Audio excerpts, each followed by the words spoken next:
In this video, I will show you how you can add PixV token or the Pixelverse token into your Metamask wallet account.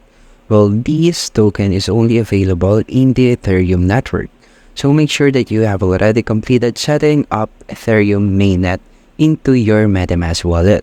So after setting it up, you just need to head into this network, which is the Ethereum mainnet.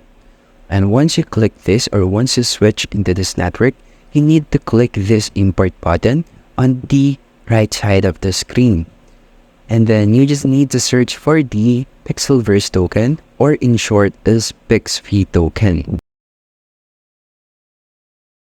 And as you can see, the Pixelverse token is on the second result. So just click the checkbox here, and then click the next button, and then import it.